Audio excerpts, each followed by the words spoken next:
Right, just second fixing this bathroom. Just looking at this bath tap. Hopefully I haven't messed up. Obviously the tile is tiled. We might just have to chip a little bit out to get that tap to sit. Hopefully I've got the depth right. If not, I've made a mistake there. Everything else looks okay though.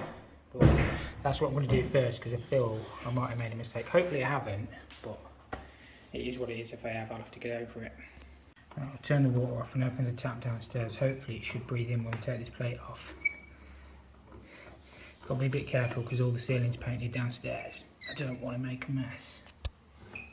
Good start, got my Allen key stuck.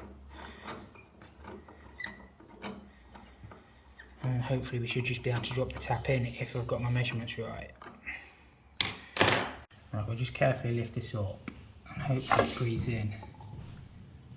I'll take the filters off there, and then we should be able to drop the tap in and just bolt it in. We might just need to nibble a little bit out of the tiles though. Right, we'll grease them O-rings up. In theory, our hot goes to the front, cold to the back. We should be able to drop this in the hole. And how's it go? Something like that. I'm going to need 2 hands for that because I don't want to drop it. I think we should just about be okay. And that should just bolt in with them Allen keys. And that should sit perfect in the centre of the window. Let's just zoom out a little bit. So yeah, I think we got away. Our first fix was bang on. Should look nice, that. Alright, we'll just give this a final tweak up. And hopefully that should be fine. That one's probably a little bit loose yet. Not very easy to get in because you can't use normal T-bar one because it doesn't spin because it hits the chrome, but should look perfect central in the middle of the window. And then that shroud will just push down and cover the fixings. Right, the tap's all set up. We just got to set the bath up now. Obviously it's a big roll top freestanding thing. Hopefully that waste is in the right place. I'm pretty sure it is because I checked it on the first fix. So they just come with a flexi. I'll show you in a second anyway. All I'm going to do is sit the bath in, make sure everything fits, and then we're going to get the, when the carpenter comes back, or the joiner, we're going to get him to do the skirting board because it's going to make it so much easier to do that before we get the bath all bedded in. We'll make sure everything lines up, but we'll just sit it in for the time being because we've got plenty to crack on with the basins and the toilet and stuff. On second thoughts, we reckon he'll be able to get to it because there's plenty of room behind. I'll just quickly show you. I think he'll be able to get down there and get that fixed. We can always take it out again anyway. We'll not bed it in, but it'd be nice to get the waste and everything connected, and we can just get everything tested then. But it's going to look beautiful. We'll get it lined up on the grout lines either side, but it should look quite nice, that. I'm just fitting this freestanding bath. One thing I would say is when they come with the wastes already in, I always take them out and just put them in with silicone. The last couple I've done, they've both leaked, so I've kind of learn't that the hard way. So I just whip them out, bed them in how I normally bed them in, and then never a problem. They've sent this flexi kit, Durabit. Fortunately, I think we're going to have to use it because it's a shallow trap, and that just goes onto a mechanical elbow underneath. I know it's not the best. I mean, it is a Durabit one, but you're sort of stuck is what you can use when it's sort of sent with the kit. If I use a normal deep bath trap, I don't think it will go because of the shape of the bath. So we're kind of stuck a little bit on that one. So I think it should be alright. It should be of reasonable quality. The Durabit ones are normally alright, but it is what it is. We'll just sort of fit what's been supplied, and hopefully it should look alright. I'm sure people will moan at me for putting these in with silicone, but it's how I do them now. I'm fed up with overmilling, so my mate's just going to feed the bit in from the top. And as I say, if you bed them in with silicone, you know you're going to be alright then. A little bit of tricky to film. As I say, the last couple I've done have both leaked, so I don't think I'm wrong. It's just, yeah, how I do them. All I do with this is cut this back, put a mechanical elbow straight on there, and then the flexi at the end will just go into mechanical elbow. I've got the trap all tightened up underneath. We'll make sure it's all watertight before we bed it in. All I do is silicone, put a little bit of silicone on them just to bed them on. And hopefully that should be fine. Right, so I've just put mechanical elbow on there, as I say, that's all made up. I'll probably just fill that, it's under the bath anyway, but we'll fill it full of silicone, so if any water does get down, it won't get into the floor then. And then we'll just tighten it up, and that should be job done. Right, I have actually tested it already, but we're just going to fill the bath up and then just test it again, make sure there's absolutely no leaks underneath. it seems alright. Normally they're fine, you just got to check them. And then all I do to fix them is just going to bead the silicone, sometimes only around the back edge, but sometimes around the front edge as well. But other than that, that's all in. My shower valve, hopefully, it should just be a case of putting the chrome covers on. Obviously we'll have to set the temperatures and stuff. But if we've got this right, everything should just fit properly. We just need to unscrew these. I don't know why I use service valves on here, to be fair. I normally don't, but we got away with it. Obviously we've got protection down in the tray. We just got that's obviously the wall plate one with the hand rinse, and then we've got the main fixed shower head up there. Just got to try and get that one out. I don't know why I used them. So obviously didn't have anything else, but hopefully the covers should cover it anyway. Obviously we'll silicone in there so no water can get behind. And it should just about be alright for us. All I do with these things is put about 6 or 7 turns of Loctite, and then that will screw straight into that wall plate at the top, and then there's just a chrome shroud just to go over the top. But if you go in, that'll slide down, so we don't have to cut anything or add anything on the threads on this one. So we're quite lucky. This will just spin in now with our Loctite already on, and then we can just get it so it's looking straight down.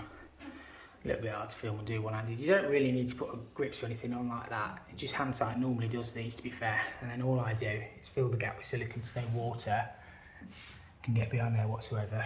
So we just make that look straight. Probably the worst cameraman in the world. Get that looking straight. And then fill that with silicone. That'll just push back. And then the head will bolt on. Or there's just basically a rubber washer, and that just screws on there then. It's pretty much a similar sort of process for the bottom one, but sometimes they've got like I'm not sure whether we've got a proper riser rail or whether it's just like a clip-on one. We'll have a look. That's all I do, is just run some clear silicone in that gap. It doesn't have to be anything special, and then if any water did ever get up there, I don't think it's more important on the bottom ones, to be honest with you, but it's just good practice, because obviously up there you're really probably not going to get much water anyway. It's just going to be condensation if anything, but at least that way nothing can get behind the tiles. And then, but it's obviously critical on this bottom one, you want a proper seal, so if any water does get in there, it can't get behind the tile then. And that should be perfect. This bottom outlet, all I do is wind it in with an Allen key. There's a place for that to fit in there, and then that just holds on with, you see them 2 O-rings, the scrub screws just go on there, and that just sits in there, obviously with the cover shroud as well, and then we just silicone around the back again, so no water can get in. But yeah, hopefully we've got our first fix dead on. If not, we'll just have to shorten the threads down a little bit if we need to. I decided not to put any silicone on, to be honest with you, because the foam pads are quite sticky, and as I say, it's not directly in the water, so it actually looks perfect with the tiles. Do we need to put the level on it? It should be perfect anyway. So as I say, now we've just got the simple jobs of just fitting the handles, and that should be set up then. That's that shower all set up. So obviously I've got to check the temperatures on it, but the head's all sorted. The outlet, I've just got to find the little rinse outlet. It's probably in the garage somewhere.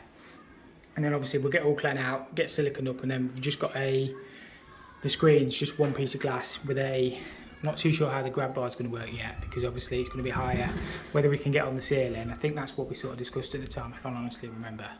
But other than that, that's all sorted. Now I'm just trying to set up this double basin unit. We've got all the toilet all in. I didn't film any of that because I just needed to get on a little bit today. This basin here, I don't know if you can see that, it's got a little imperfection in it. So we're going to get that basin swapped, but we just needed it out so we can get everything set up. But in theory, because we got our first fix about right, it should be perfect. So obviously we've got to drill this. I'm not sure what that is. It's quite heavy. I don't think it's marble. I think it's like corian or something, like a constitute, like a fake marble. It seems good quality, but it's quite heavy. So I'm going to get that drilled out, and obviously get the waste in that fitted. But I won't fit that basin, and then all we got to do is pipe up underneath then. So it should be fairly straightforward. Obviously they're going to come back and do the splashback with tileries. This is all going to be tiled yet, so these taps and everything we'll leave off until that's all done, and then there's a mirror and stuff to go above, but it's coming together. And then obviously skirting boards and stuff, and obviously decorating, but other than that, I think should be getting pretty close. I actually ran 1.5 inch waste. The stack is just literally over there. my original plan was to run behind the unit 1.5 inches, but because I've only got a 55mm service gap, I had to reduce it in the wall on the first fix. I think it'll be fine on 1.25 inches. It's only feeding 2 small basins, and it's less than, well, it's probably less than a metre to the stack anyway. So I just need 1 T here to come out into the unit, and then another T, another elbow there, and then we can just come straight up and into the traps then. But hopefully it'll be alright. I don't think it'll cause a major issue. Ideally I'd have got 1.5 inches, but I've literally only got a 55mm. Try and get the tape measure out. I've literally only got a 55mm gap behind the unit, so that should just about go at that. So I should always read the instructions before fitting out. I've just found them with the handles. I've got it all set up. I've not actually fixed anything down yet, so it's no major drama. But you've got to put the plastic feet on this unit, otherwise it'll invalidate the warranty. We've got it all set up and positioned. What I'm going to do is drill these waste holes out next. Not too sure what I'm going to use to drill them. I might just use like stitch drilling with a towel, but you won't actually see underneath. I might try a hole saw, but I honestly don't know if it'll cut it. But yeah, apart from that, we'll just have to take the unit back out again now, put these plastic feet on, and then yeah, hopefully it should all be alright. As I say, I don't know why either they don't put them on for you, or why don't they make it perfectly obvious. We were just looking for the handles, but I don't know. It's coming along though. As I say, the splashback will need doing, but apart from that, you know, it's coming along nicely, I think. The way the basins are moulded, they actually like hang down, so we actually need to take 100mm circle out so the basin actually sits flush with the worktop. Normally you can just get away with drilling enough out for your back nut, but these ones are a bit weird, so I don't know how I'm going to sort of do that, whether I stitch drill it or I'm not too sure yet. Obviously if a hole saw that size will probably burn my drill out before it gets through that anyway. I'll have to figure this bit out. It doesn't actually drill too bad. I'm debating whether it's just try and stitch drill it all the way out. I know underneath it's probably, I don't think you'll really see underneath, and obviously you won't see on top anyway. I don't really see how else you're supposed to do it. Whether, I mean, in theory there might be a jigsaw blade you can get, but I don't know, 'cause it's like a stone resin. Somebody will probably know. If you do know, let me know in the comments, because this one I think I'm just going to stitch drill all the way out, and the same on that one. It'll probably take me about half an hour, but it's what it is. Should get the job done. I'm not on drugs, by the way. It's just the resin. That's the first one drilled out. What I'll probably do is just run a file. I'll see if I've got a tile file in the van, just see if we can smooth the edge off. I don't think you, as I say, you'll not see a lot of it anyway, and I don't honestly see how else you're supposed to do it, because we need such a big hole. I say normally you'd have been fine, just with the back nut, but it's just these basins lip in at the bottom. But I've done it anyway, I've just got the other one to do now, and that's probably going to be the end of day one.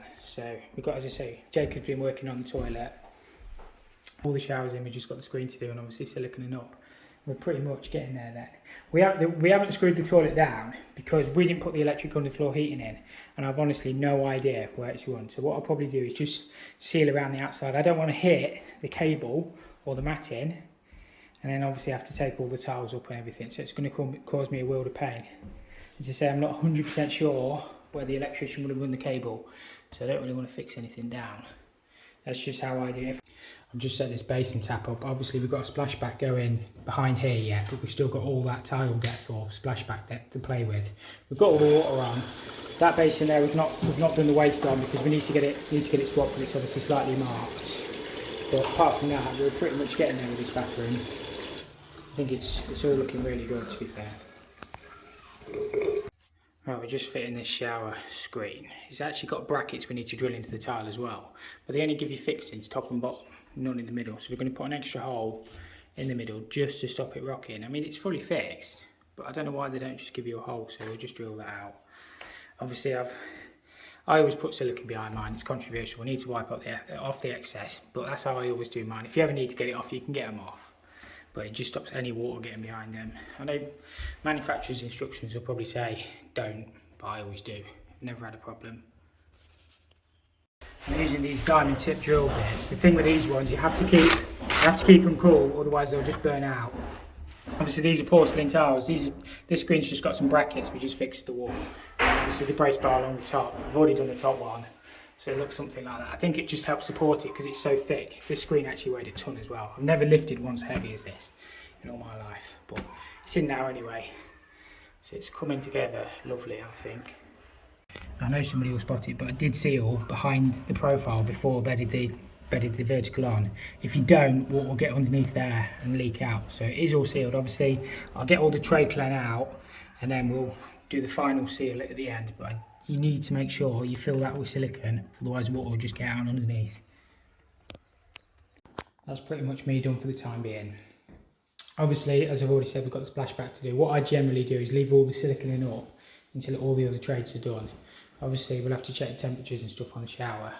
Just got the brace bar to fit as well, but I'll leave all the silicone here until the very last thing, until it's all been cleaned, and then you just get the perfect finish. But everything's working. It just obviously needs fully cleaning and sealing, but that's pretty much that done for today. We've got some other bits to do in the house anyway. We've got some radiators and stuff to move. But apart from that, I think it looks really nice, this one. Right, I've just got a second fix this shower tray as well. This is the one we bedded in. We about got the levels perfect. I've just got it's just a bar shower with a head. I've already done the towel rail vanity unit and toilet in here. It looks quite smart, I think. So as I say, I've just got the screen to do as well, but I'll probably only get the shower valve done today. But apart from that, I probably won't film too much of this. They're dead easy. I've done them before. You know, I've filmed them before, but it was just more, I was a bit concerned with the level, how I bedded the tray up, but it worked about perfect with the tiles. So yeah, it should look alright when I get it all done. This is another one. As long as you've got your first fix right, your second fix should be alright. Obviously we need to be dead 150. We're looking about right. With being mermaid board as well, it's dead easy to get fixings as well, but our pipes dropped straight down, so we just put one screw there on the fast fix kit, seal them, and then the shower will just bolt straight on. Give them a really good squidge of silicone behind there. You want to fill all your holes so nothing can get behind. If you don't, you'll be back to replace it. It's such a simple thing, but the amount you see that aren't done, so it doesn't have to look neat, it just has to be filled. Apart from that, I just have to put the two of the bits on, screw them back, and then yeah, get the thing up. Just screw these up. I know I could use an impact driver, but I can't be bothered to go back to the van and get one. So I'm using the stainless screws that they come with, just to stop them going rusty. And they should get really good fixings that way. 2 seconds I'll be done. It's quicker with an impact driver, but sometimes every tradesman knows what it's like. You can't be bothered to go back to the van. This will do the job.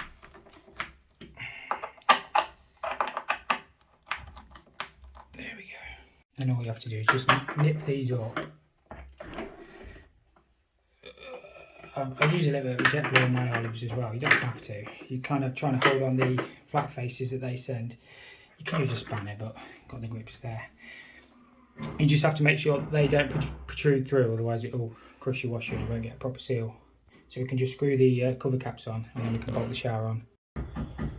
Right, I just need to get my smooth jaws out of the van so I don't mark the chrome, and then we just got the riser rail to do, but that's just a measuring exercise. All you basically do is mark where your bracket goes, drill it in the wall, get it fixed, and then plumb it up, and that should be job done. Nice and easy. What I always do is just put that piece on there first, work out where my bracket's going. We'll get that marked and drilled. Obviously we'll plumb that rail up, probably wants to go over a little bit, and then the top bit just screws in, but you sort of have to assemble it all together. But it just that way it hides the joint. That's how they've got to go anyway. So, and then obviously the rinse hose will just clip on, and then the other one will come over the top. Now we just get this little Allen key here tightened up, and that should be job done. It's all nice and plumb. We just got to put the shower head on and the riser bit.